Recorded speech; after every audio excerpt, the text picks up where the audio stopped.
on the set. Stand by.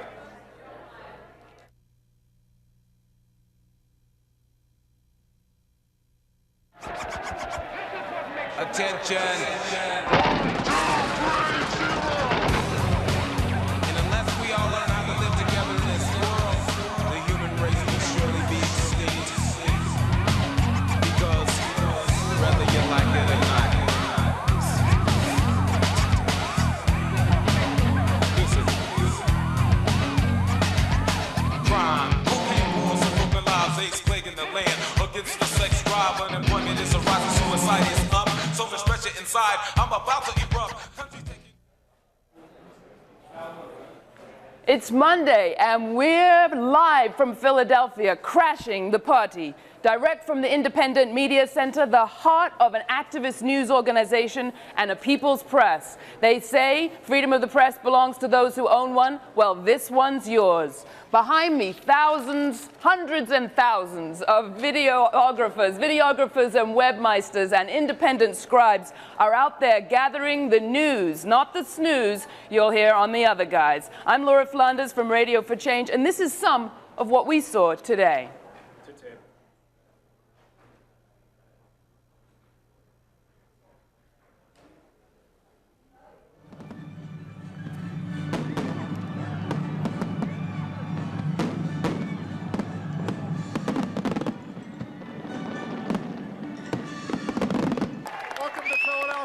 Bombs bursting in air and a sea of white faces and blue hair welcomed delegates to the Republican corporate coronation ball.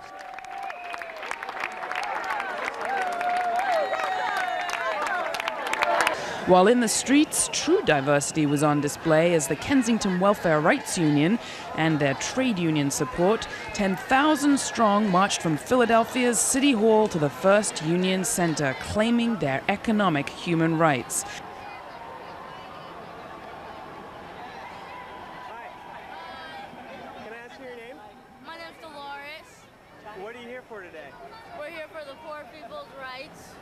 As Republicans watched from the balcony of the Union League, a long-restricted private club, they could only wonder what life among the living might be like.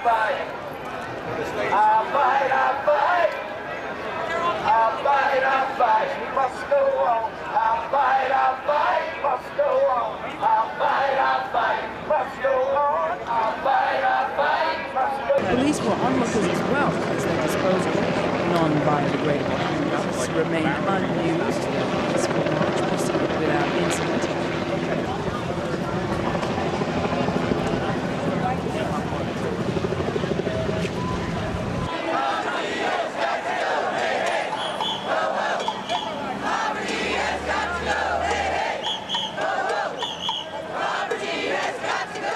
Meanwhile, AIDS organizers from the group ACT UP celebrated individual as well as collective free speech when they replaced a department store billboard with a more timely and important message. ACT UP members have risked arrest today to point out that there's 23 million African lives on the line, lives that could be saved by access to cheap medication. If Gore's Texas AIDS record is any indication, his indebtedness to big business, there's a lot of lives at stake, and he has yet to mention AIDS on this campaign. Have we purchased this TV station here? What is this? Actually, this is independent media. So. Independent media? Yeah. We do own it. Independent media? Yeah, we're not a corporate media station. Police! On Sunday, as sleepy delegates were still ordering room service in their hotels, the Unity 2000 March kicked off a week of unscripted activism, issue-oriented speakers, and political street theater, created an anti-convention to which everyone was invited. In a silent display of shame and sorrow, families displayed the empty shoes of victims of gun violence near the not-so-Liberty Bell.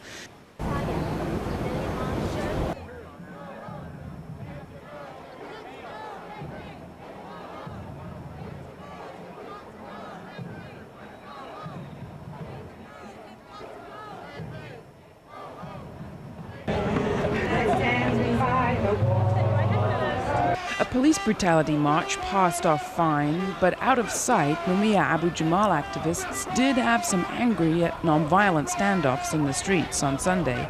Arrests, though, were made today. During the School of the Americas demonstration, police put 7 behind bars. On Saturday, shoppers at Lord & Taylor department store found out the source of their expensive garments. Third world workers working at slave labor. Students Against Sweatshops broadcast that particular infomercial.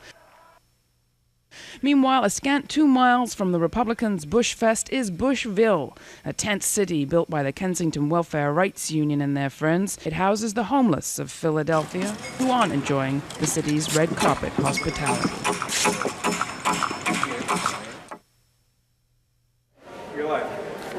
We don't pretend to bring you the world in half a second, but that's a pretty good collage of what was going on in the streets of Philadelphia today.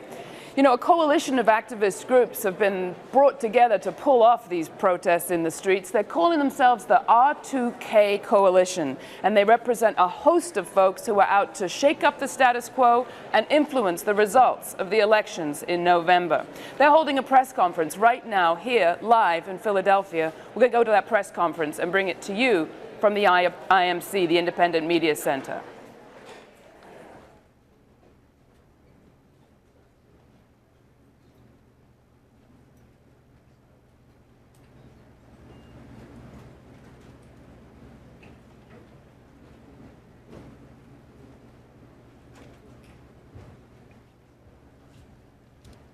Good evening. My name is Becca Economopoulos. I'm with the R2K Network, which is a network that represents the mobilization around the Republican National Convention protests. I want to welcome you all to tonight's event. This is Crashing the Party, and I'm honored to MC this press conference live from Philadelphia and kick off an historic media event. It's brought to you by Free Speech TV in conjunction with Deep Ditch Television, as well as hundreds of media activists participating in the Philadelphia Independent Media Center. I want to lay down a couple ground rules for the press conference. The format is that I will do a brief introduction, as well as introducing a number of speakers that we have tonight. There's 8 of them. They will speak for about 1 minute to introduce who they represent and why they're talking tonight. And after that, we'll open it up for a question and answer format. I will call on members of the media and repeat the question, designate somebody from our speakers list who can answer that for you. I want to explain to you why we are here and why we're holding an event like this and why we're protesting at the convention. That is because we believe that the America that we were grown up in, that we grew up in, and that we were raised to believe in no longer exists. We believe that it's been corrupted and hijacked by a corporate agenda. In the words of Bob Livingston, the ex-Speaker of the House Republican, who said today, and let me read this. At this convention, we are tying the lace of a shoe that has been made, bought, and sold. And now all we have to do is find customers.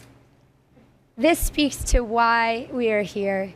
It speaks to the fact that money and big business has hijacked our political system, and that decisions are being made on the part of corporate interests and not public interests.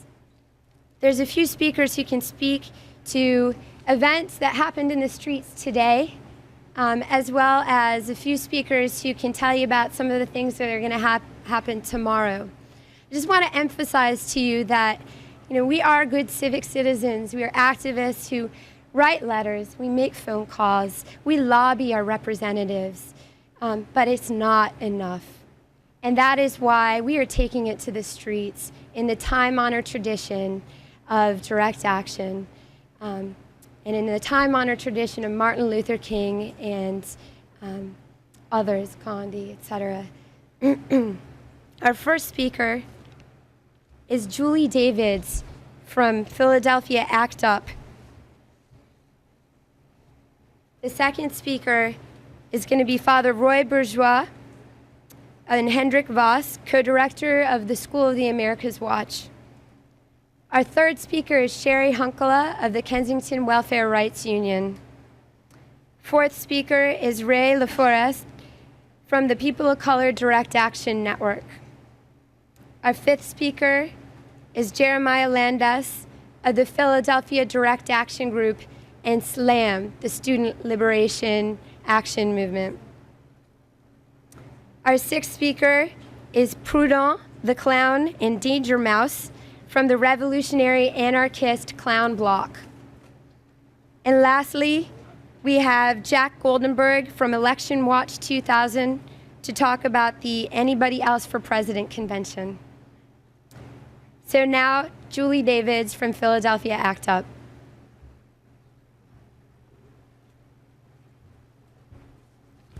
Good evening. For those of you from out of town, welcome to our city.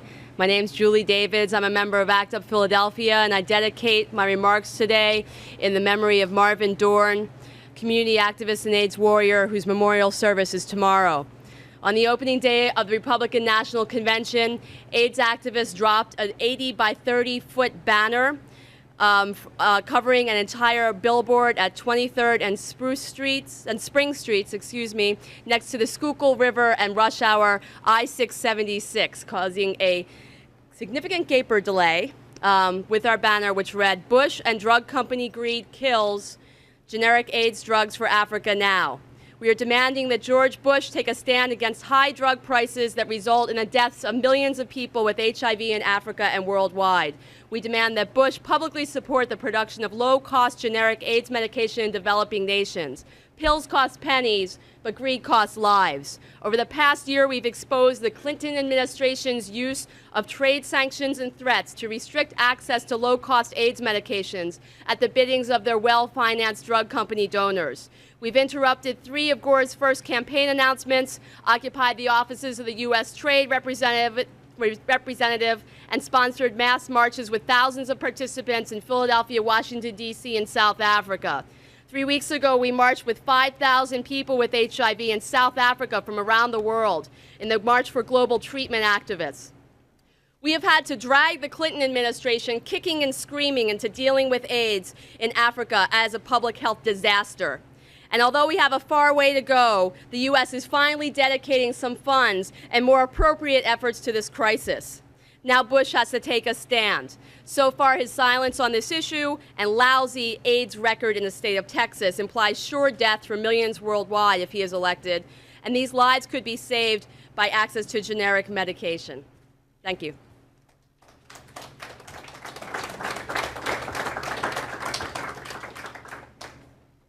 Our second speakers are from the School of the Americas Watch. Father Roy Bourgeois is not here yet, so Linda Panetta will be speaking on his behalf.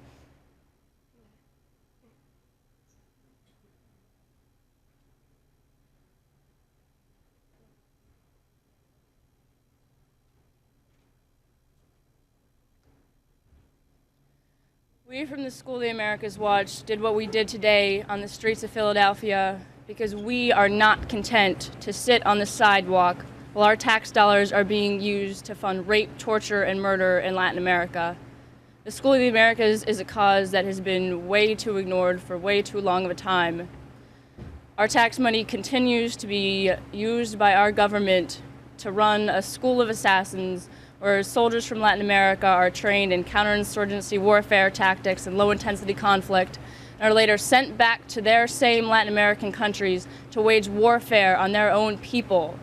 These people have simple demands. They want their basic human rights. They want fair wages. They want fair labor. They want health care, and they want education for their children. The U.S., however, feels the need to protect its corporate interests by sending these people, who we are supporting with our tax money, down to Latin America to suppress them through killing. Our arrests today, the time we spent in jail, and the charges that were brought up against us were not punishments for us. They were expressions of solidarity with the people of Latin America. They spend 30 years of their lives in jail supporting what they believe. We feel that we are able to spend a day in jail in a show of solidarity with them. We were there on the streets of Philadelphia today because this is an issue that should be a direct concern of every U.S. citizen, because it is their tax money that's being used to fund this school. And it's time that people realize this and that people start waking up and realizing what their money is being used for and what they have a hand in. And it's time that we as U.S. citizens who have a direct hand in this take the time to work for this cause and to say that no longer will we let this be done in our name.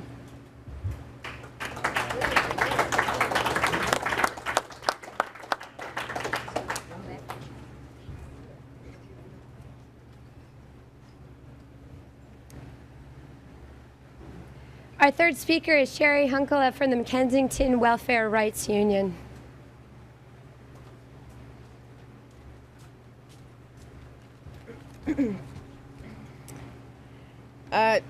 I was so happy. I just came from a shower, and when I was in the shower, I cried because I cried because of two reasons: tears of joy and also tears of sadness.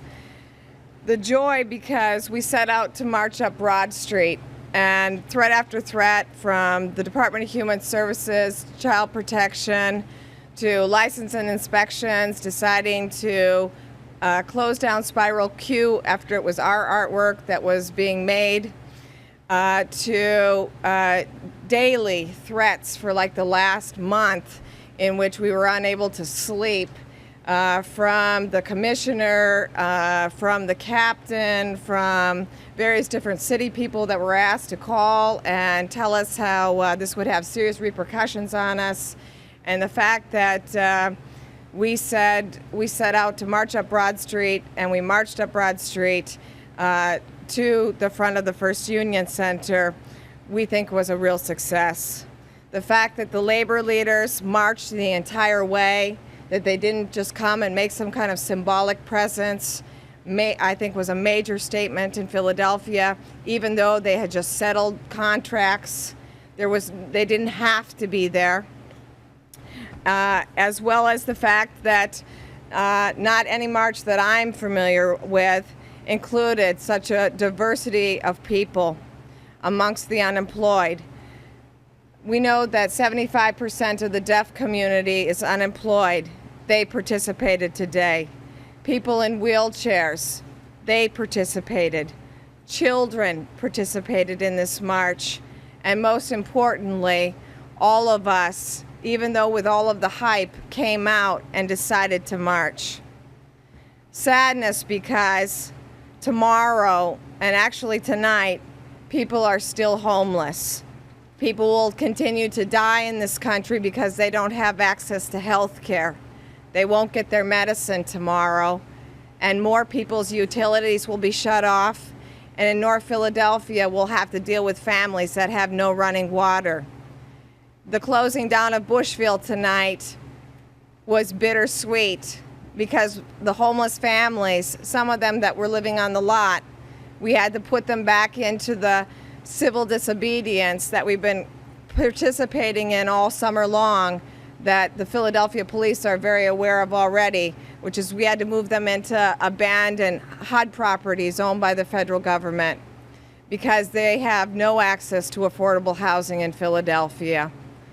That is what the sadness is about.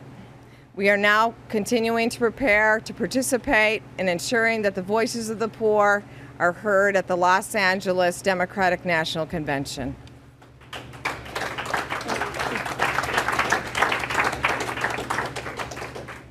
Our next speaker is Ray LaForest from the People of Color Direct Action Network. Good evening. Speaking as a person of color, I feel particularly burdened to communicate to you clearly our purpose in being here tomorrow, to being here this week and tomorrow particularly. We want to make sure that our message gets across, that we are acting as the most downtrodden section of the society.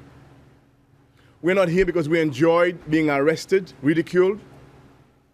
We are here because we're denouncing conditions that for us can no longer continue. Tomorrow we're here to say that we no longer will accept business as usual. That the kind of beating that is being inflicted particularly on people of color, as we witnessed about 2 weeks ago in this very city, and what we saw happening in New York City with the deaths of Amadou Diallo and Patrick Doisman, that this state of being cannot continue. We're here to denounce the system that makes profit out of jailing people and that benefits from the misery that is ours every day. So let me say again that tomorrow we'll be here. We will challenge the system because we feel it is our duty to do so. These are moral duty, not to accept what has been going on. We speak on behalf of our children, our brothers and sisters, and we are taking part in an action that is in a way a continuation and an expansion of what's been happening today and earlier during this week. We denounce this system that is based on injustice and unfairness, and that blames the victim, penalizes them, demonizes them, and ends their lives with bullets, with life imprisonment, or with the death penalty.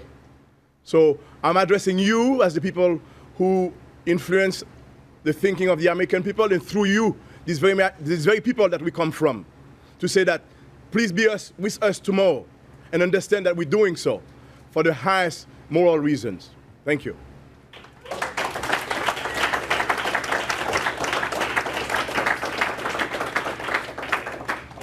Our next speaker is Jeremiah Landes of the Philadelphia Direct Action Group.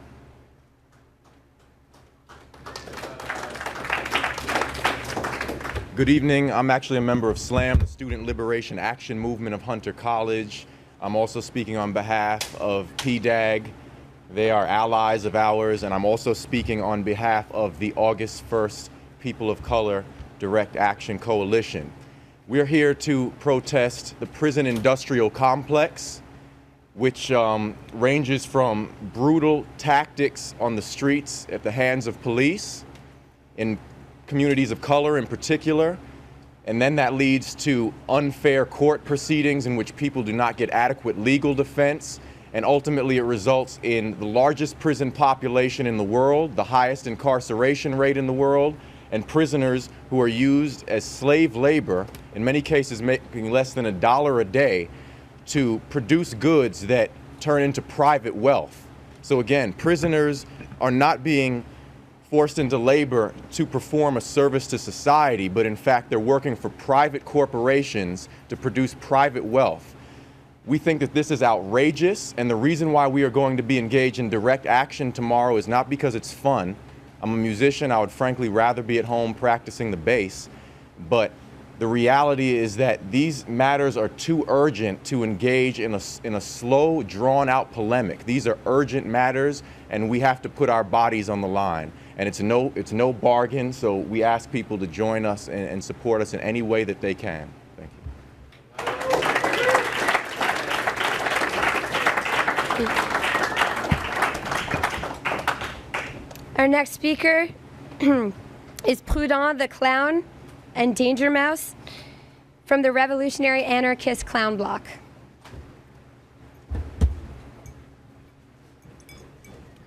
We're here because there are very grave conditions that face all of us in the world today. Not just in the United States, but certainly around the rest of the world. We do not intend to make light of the difficult circumstances which everyone is facing. We want to challenge that by challenging the spectacle of politics which exists in this country rather than real politics. Real people, normal people, involved in direct action in their daily lives. We feel that we can engage ourselves, we can joyously and militantly stop all of this madness that's happening. But that takes spirit, and we're here to try to help lift people's spirits and help engage in the struggle against all of this disgusting, the chain of abuses has been listed by the people before me. I go on and on about that. It's totally depressing, and we must put an end to it. We have to be ready to put an end to it. We have to put an end to that, and we have to replace it with something else. We can no longer stand for any form of authoritarian politics which results in all of this disgusting, abuses, which the Republican Party is so fond of. So we intend to stop them. Thank you. Join us in the streets!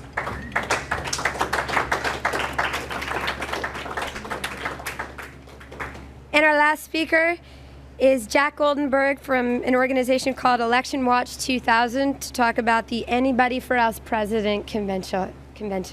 Close enough. Thanks. I represent Election Watch 2000.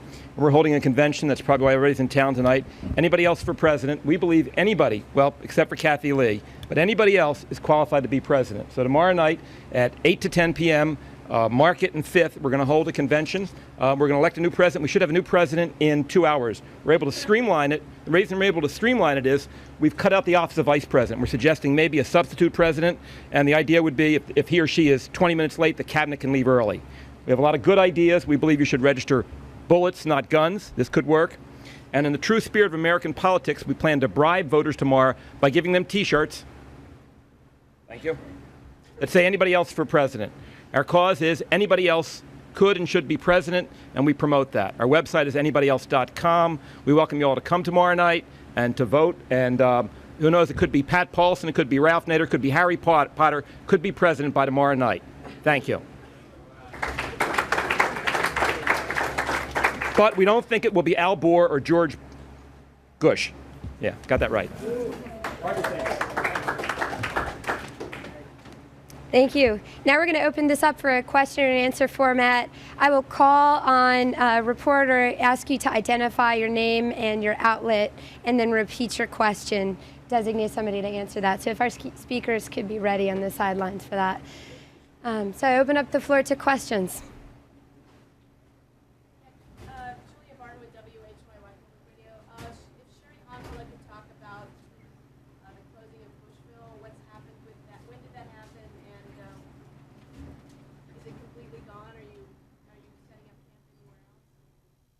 The question is... Stand by, and...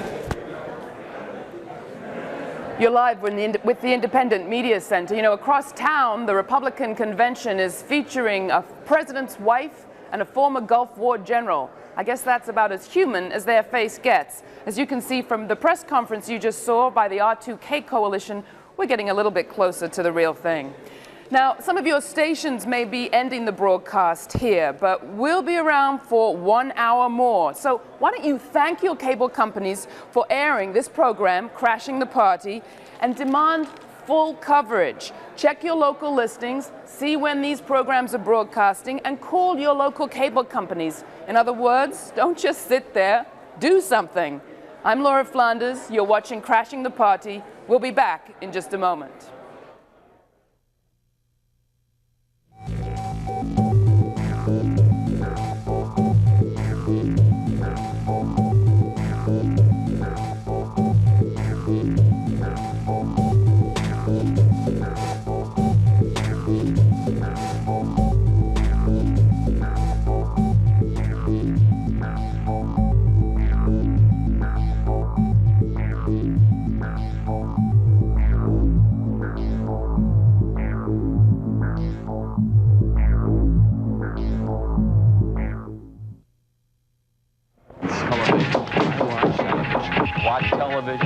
Television. Watch television set.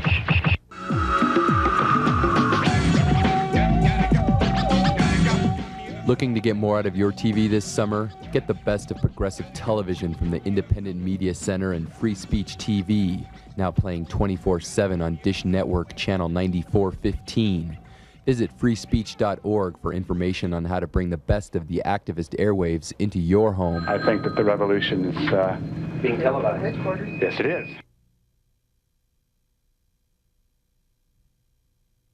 Is that right? Okay, so coming back.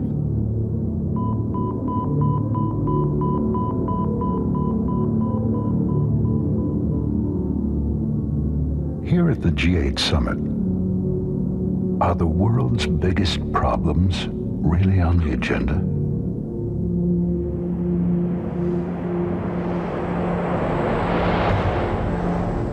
Pollution,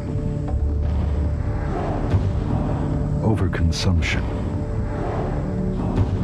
toxic waste. Economic progress is killing the planet.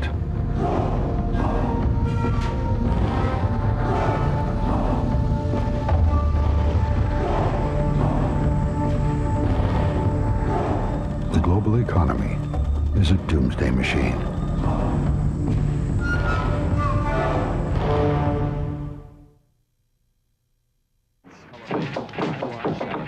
Watch television, watch television set.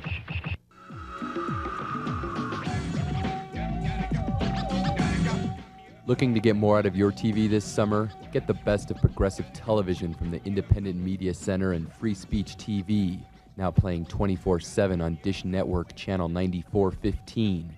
Visit freespeech.org for information on how to bring the best of the activist airwaves into your home. I think that the revolution is being televised.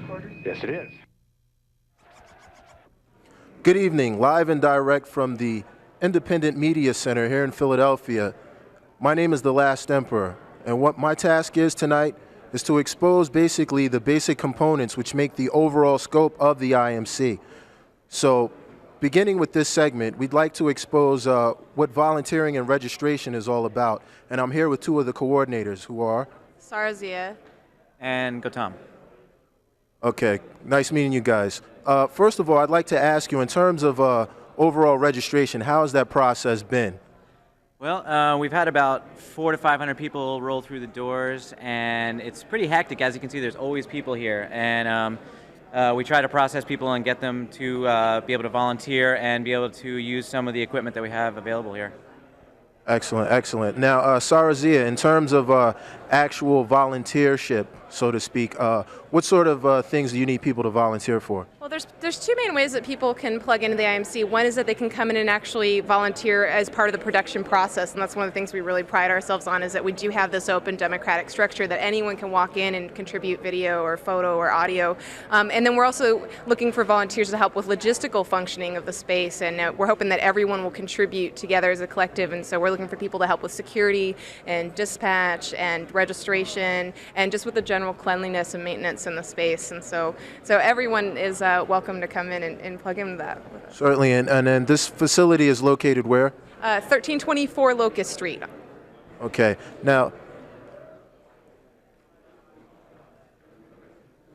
once again, we're exposing what takes place here at the IMC, and we'll be back in a minute.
With the Kensington Welfare Rights Union and protesting the injustice in economic areas in this country, the amount of poverty in the country, the disparity between the rich and the poor, which is even widening over the last 25 years, the fact that welfare reform is not really welfare reform when it doesn't provide training and education for mothers to get back into the workforce with a livable wage. The fact that the average CEO of a Fortune 500 company makes 486 times more than the average employee of that company. The fact that we have less people controlling more of the wealth in this country. We need health care, we need a livable wage, we need housing. The reason that we decided to do these tours is because the spotlight of the world is focused on Philadelphia right now, but the image that is being portrayed is a city that is coming back from bankruptcy on the cutting edge of American cities, and a city that's really dealing with its financial problems. And so we wanted to make sure that the press and people that are coming in for the convention see the other side of Philadelphia, the side that isn't experiencing any economic boom. We're calling this Bushville because Governor Bush has such a great track record of dealing with housing in his own state of Texas that we know once he becomes president, there's going to be more of these encampments all across the country. So we decided to name this one in his honor. For us, these encampments are a very regular thing. This isn't like a first-time thing. This is what we regularly do to accommodate people that need housing in Philadelphia. Over the last 9 years, we've had tons and tons of what we call tent cities. And basically what a tent city is just a bunch of homeless families getting together and finding an abandoned lot and going out finding wood and pallets and nails and hammers any way they can through donations, going around to different stores and asking for donations, going around and finding trash like that's been thrown out of other houses and using that to build their tent city. In over 3 years, 1,400 people lost their jobs here. The neighborhood wanted to work. They live in this neighborhood because they worked in this neighborhood. Their jobs were stolen and taken to other places where they could get cheaper labor. And so the myth is that people don't want to work. The reality is that these businesses left and have no responsibility to their workers or to the community that they were in. The jobs left. The two economies that were left here were drugs and welfare. That's the way people make money here. The city doesn't want people to see what's going on here. So they are making every effort to put all this money into the development of downtown to create like a smoke screen of, you know, beautiful houses that are expensive, that kind of stuff. But yeah, the racial makeup of this neighborhood it's actually one of our strengths is that we're a very diverse organization because we're based in a community where all different kinds of people are forced to survive, and it helps people find unity together because instead of looking at their differences, they have to find what's in common. North Philadelphia, a tent city conducted by members of the Kensington Welfare Rights Union and their supporters.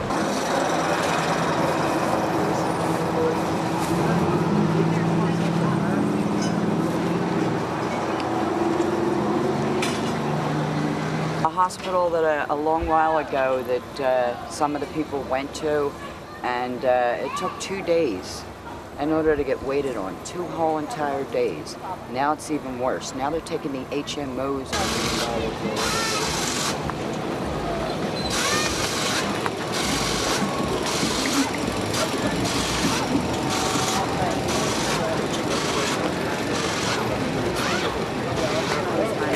issue doesn't seem to be addressed. They're not addressing the fact of the large number and the news that you... And within the last 15 minutes, the police have come along with the supposed owner of the lot, and the owner has said that KWRU has to move. So they're in the process of packing up. I don't know what the next location. Okay, so you guys, what we need to do now is we need to not get tired. As soon as somebody gets back, they will let us know the location. We need to take everything down, reload the truck, and head to our next location. A lot of traffic.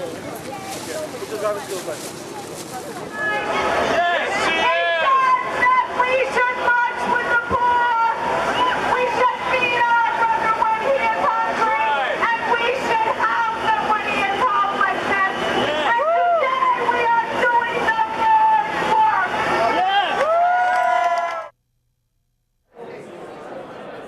From London's Hyde Park Corner to Chicago's Haymarket Square, the soapbox is speech at its freest. Here's some for you. Hello, my name is Ben Grosscup. Last December, I went to Iraq to see for myself the deprivation and destruction that the sanctions against Iraq have taken on the Iraqi people. When I was there, I met a woman named Haider, whose son was killed by a U.S. missile when he was walking on the street to go get candy.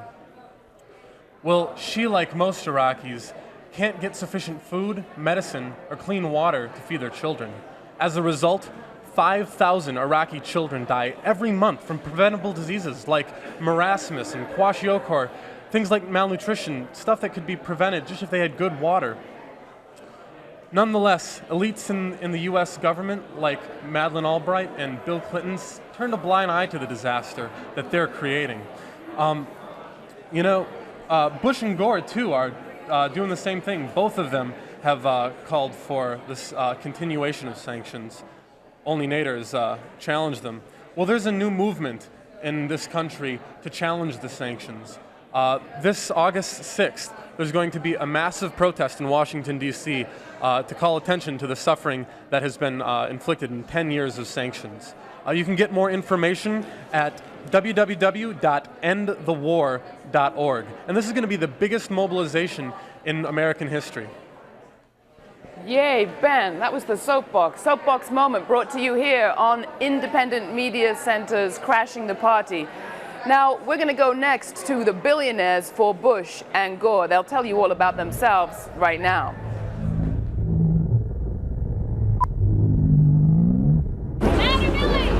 I woke up this morning with a silver spoon in my mouth. Say I woke up this morning with a silver spoon in my mouth. Yeah, you got the blues. Sing the blues. I got all I ever wanted, influence from north to south. You got the blues. People, Gore might be a Democrat, but we can be sure he's still a plutocrat. Although they are from different parties, and sometimes wear different colored power ties, we are confident that both George Bush and Al Gore are deeply committed to economic inequality. I'm from Big Money, honey. From Big Money, and why are you here today? I'm here because we're celebrating early. We've already bought both the candidates. We don't care who wins. So we're just celebrating early. We don't have to wait till November.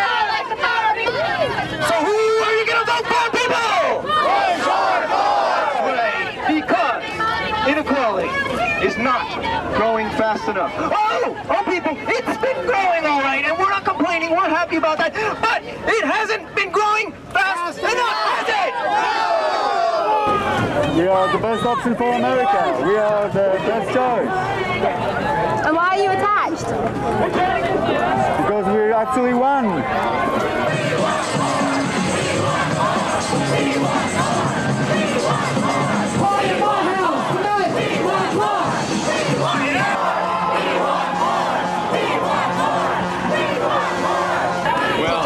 It looks like a giant pig-headed, dragon-headed monster that's prepared to devour all of humanity for its own profit.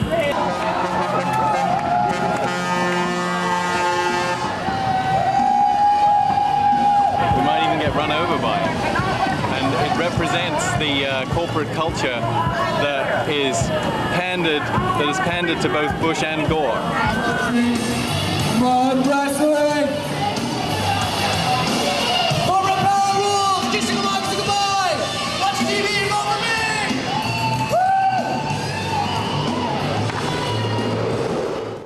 And now I have my hat out and I'm collecting donations because I've been kicked off corporate welfare. Anybody? My yacht is in dry dock.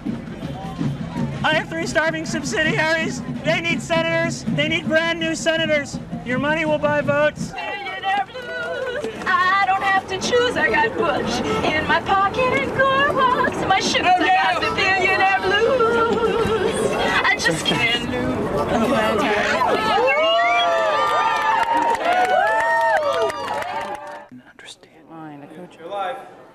You know how hard it is to find a billionaire with a cogent mind. You saw Steve Forbes, remember? Well, we searched the streets of Philadelphia and brought for you a panel of very articulate billionaires here to tell you why they have paid for the presidency, and they did it long ago. We're off now.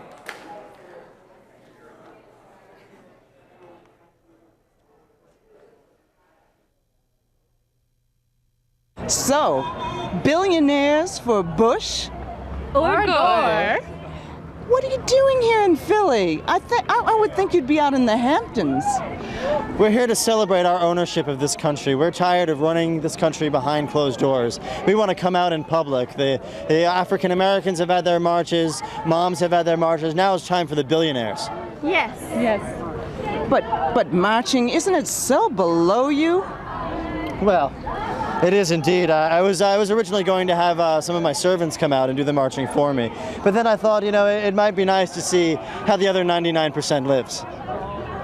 Servants marching for you? Surely you could get masses to march for you.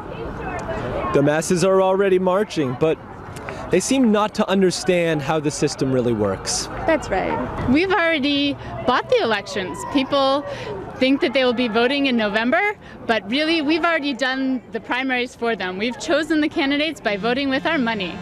That's right. People think marching in the streets is really going to make a difference. They just don't understand. People don't make a difference. Money does. That's right. About how much money make a difference? I mean, come on, the unions raise money to support their issues. Well, the civil rights groups. I mean, how much money exactly? You know, they raise what little money they have, but really, it's most of us. Most of the billionaires are, what is it, darling? $50,000 to each candidate per billionaire in this country. Is that a correct statistic? To enter the club, and that's not counting the threats of taking jobs out of cities if legislation isn't passed. Yes, which is very powerful. I mean, really, you know, if it makes those unions happier, they can go ahead and do that. But in reality, that's what we made those wonderful TV programs for. They should be sitting at home watching sports or summer blockbuster movies and leave the election to us. Well, the truth is that you have a lot of issues, don't you, as billionaires? You have a lot of issues. Yes. Oh, yes. Taxes are way too high on the rich. We need to lower them. We need to make sure that free trade for our corporations is opened up overseas. That's right. We just want to make sure that all the candidates out there support our issues because they're so important to keeping this country going. Right. I think it's very important actually to thank the bipartisan consensus that we've had for the past few years. Right. That's They right. passed a number of very important laws for us, including the Financial Modernization Act of 1999. Absolutely. Wonderful law. Welfare Reform Act, telecommunications deregulation. The list goes on and on. Thank you. Capital gains tax, yes, everything. And the estate tax. Oh. Do away with it. It's so tacky. No. That's right. What would I do with my extra millions? Yes, exactly. The poor don't need it. We do. Corporations are people too, you know. Yes. But you know, you have a lot of problems. I mean, you have homeless people who are flopping all over the country in every major city. You have hungry children who are going to soup kitchens. You have people going to emergency rooms demanding to have their... Well, to quote ex-President Reagan, let them vote with their feet. It's important to recognize what we've done in order to combat these problems. Homelessness is a problem. Having people on the streets is a problem. The way that we combat this is we put more money into the police. That's right. We need them off the streets. Yes, put them absolutely. in jail. Increase the drug laws, increase the penalties, send these criminals to prison. Absolutely. It is a crime to be poor. Absolutely. That's right. They just obviously haven't worked hard enough. Look at us, with the help of a little inheritance, a nice private college education, just a little head start. All they really need to do is invest in one of those, one of those wonderful little initial public offerings, one of those stock companies, and they'll become overnight billionaires. I mean, hey, it's in all the news, don't they know? Yes. You know, we've been successful. We've proven ourselves. So why don't you just let us run the country? We know what we're doing. That's right. Personally, I prefer the mutual holding company reorganization to the IPO, but so one of your growth industries has been the prison industrial complex. Tell me about that. How did you come up with that idea to privatize not only prisons but education? It took a lot of work. It took a lot of thinking. See, people don't understand how hard the billionaires in this country work to retain and expand our control of this country. People just don't appreciate us. But we've worked with think tanks, we've worked with people in both parties, we've worked with commissions and academics to come up with real plans to control the poor in this country, to make their lives easier by putting them behind bars, by entertaining them and amusing them, by fighting overseas wars so they can get cheap clothing, etc., etc. Well, it's been a lot of hard work to sort of undo the problems that were created by the New Deal. Any sort of social welfare things that were created. That's right. These were all problems. We've worked very hard over the last 80 or so years to take government out of our lives, to take government projects to reduce welfare. These are all things that we pay unnecessarily for. The privatization of industry, privatization of schools, privatization of prisons, it's all one. The government is there to help support the corporations, and the corporations in turn will create jobs and help everyone else. You know, we'll create jobs in China, we'll create jobs in Mexico. Everything will work perfectly if you let the corporations run free. Well, these are jobs that pay at least $3 an hour. You know, sometimes, you know, or well, okay, maybe a little bit less than that. Maybe, well, at least something, at least 30 cents an hour. Right. Right. So you're going to be very busy the day after elections, and of course you don't have to take the time to go sleep in the Lincoln bedroom. You probably can have some of your assistants set the agenda for Congress, set the agenda for the next president. So what will be uppermost on your agenda the day after the elections? I think I do believe I have a golf appointment in the morning, and then I'm going tanning. I think I'm going to contact my legislation broker, I think they're called lobbyists, and see what kind of tax reforms I can get. That's right. I agree. I think there's no better business than politics.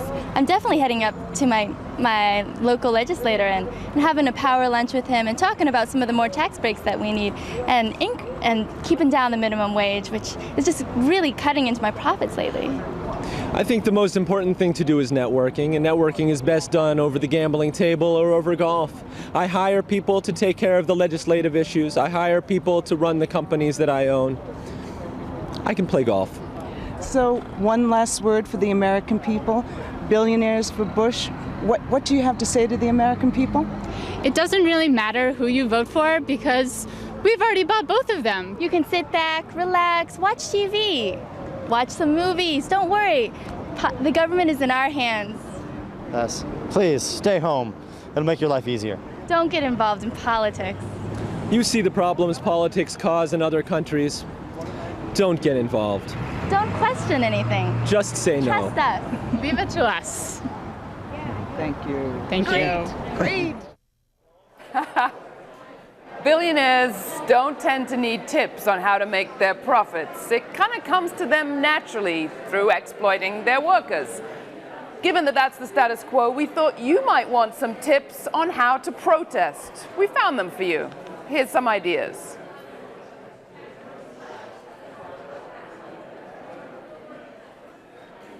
I'm going to have a big tea party and I'll invite all my physical friends. Sit around and chill as per you. Talk about all the work that we have done. What shall we eat? Something that's new. Cucumbers and with noble and meat. I'm going to have a big tea party and I'll invite all my best girlfriends. And I'll invite all my best girlfriends. In a mad scramble to sanitize Philadelphia, to promote tourism, and to encourage other organizations to hold their conventions in Philadelphia, the mayor and city council have made considerable concessions that infringe on our most basic of constitutional rights. The Republican convention is taking the city away from us, we the people. The city has been really stingy with issuing permits for legal protests. A lot of groups have asked for permits and been denied permission, and they've been told that these spots have been reserved for the Republicans. And now the city council has passed an anti-mask ordinance. The ordinance would ban the wearing of masks if you have the specific intent to intimidate, threaten, or harm while wearing a mask. Wearing masks, now against the law, strikes such terror. The authorities remember those images of the past with mad bomber anarchists taking up the task to overthrow robber barons and their government hacks, to fight perceived oppression. That's what the mask attacks. Now the cover-up will bring a fine. Will this small levy also mask the mine? How can that be expected to stifle the call? Can they really believe that this action will stall the movement to show what we think of their plans and the measures they make to have us sit on our hands? The ordinance is based on a Georgia law that was written to confront the KKK. The language is so vague that the police can arrest you simply on suspicion of intent. That means the Philadelphia police are now in the position of being the thought police. If they think you're thinking of committing a crime, you can be arrested solely on suspicion. Do I look threatening? Do I look like I have the intent to commit a crime? Do I look menacing now? Do I look menacing now? Now? But we all know the real intent of the bill is to suppress expression of dissent. If enforced, the law becomes a tool of oppression and will be used by the police to arrest demonstrators for crowd control and specifically to try to break the anarchist Black Bloc. Philadelphia, the birthplace of the Declaration of Independence, the Constitution, and the city of brotherly love, is infringing upon our most basic rights: the right to assemble, the right to free speech, and the right to peaceful protest. Fighting the never-ending battle for truth, justice, and the American way. America starts here. I'm going to have a big tea party, and I'll invite all my best girlfriends. And we are from the poor to the super rich, not forgetting sanctions against Iraq. You've seen it here on Crashing the Party. Do you remember what a big deal CBS made when they did one show live? Well, you've seen an hour of live broadcast, People's TV, from the seat of our pants direct to you. Now, some of your stations may be ending the broadcast here, but we've got more in store. So why don't you call your cable company, thank them for bringing you this far, and ask them why don't they show you the whole deal. Check your listings, check when these broadcasts are playing, and don't just sit there. Call the stations. Don't just sit there, do something. I'm Laura Flanders from Radio for Change. You're watching Crashing the Party from the IMC.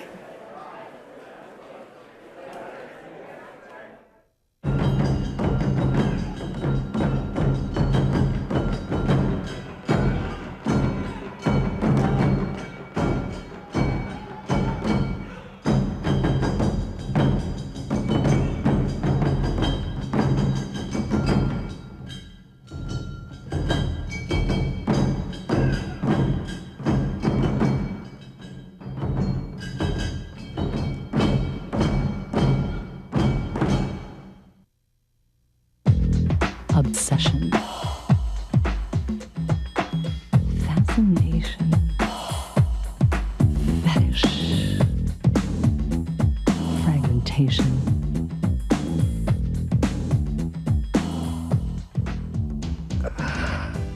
Why are 9 out of 10 women dissatisfied with some aspect of their own bodies? The beauty industry is the beast.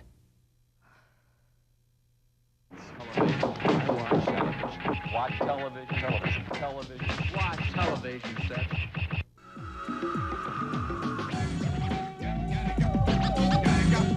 Looking to get more out of your TV this summer? Get the best of progressive television from the Independent Media Center and Free Speech TV, now playing 24/7 on Dish Network Channel 9415. Visit freespeech.org for information on how to bring the best of the activist airwaves into your home. I think that the revolution is Being televised. yes, it is. Attention. And unless we all learn how to live together in this world, the human race will surely be extinct. Because whether you like it or not, this is crime. Cocaine wars and broken lives, AIDS plaguing the land. Against the sex drive, unemployment is a rising, suicide is up. So much pressure inside, I'm about to erupt. We've changed the lighting though.